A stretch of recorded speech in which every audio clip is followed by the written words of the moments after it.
তো দেখতেই পাচ্ছ আমাদের চিংড়ি মাছের এইখানটায়। আর এখন প্রায় 10টা বাজে রাত, আর তখন মধ্যে দেখাই ডিম দিয়েছে নাকি, তো দেখা যাক।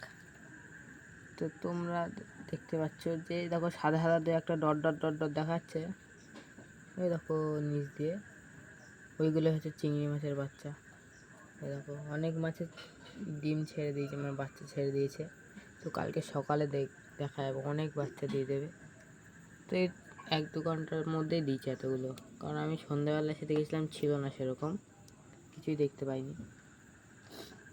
আর এখন দেখো ক্যামেরায় অত দেখা যাচ্ছে না ভালোভাবে, কিন্তু এমনি অনেক রয়েছে। এই যে সাদা সাদা ডট ডটগুলো দেখা যাচ্ছে, যে ওইগুলোই মাছ। দেখো প্রচুর রয়েছে, প্রচুর নিচে ওই যে সাদা সাদা এগুলো ডট ডট ডট ডট, ওইগুলো। আর দেখো আমাদের চিংড়ি মাছগুলো সব ঘোরাফেরা করছে। তো আমি আবার চালিয়ে দিই এটা, আর আমি আর একটা পাইপ দিয়ে দিলাম একটু আগেই, দেখলাম যে কিছু ডিম বাচ্চা দেখা যাচ্ছে, তো আর একটা পাইপ লাগিয়ে দিলাম ওর জন্য। এখন চালিয়ে দিই, দেখো চলছে। তো আবার কালকে সকালে এসে দেখবো কি হয়। আর পারলে ভিডিওটাকে লাইক করে চ্যানেলকে সাবস্ক্রাইব করে দিন।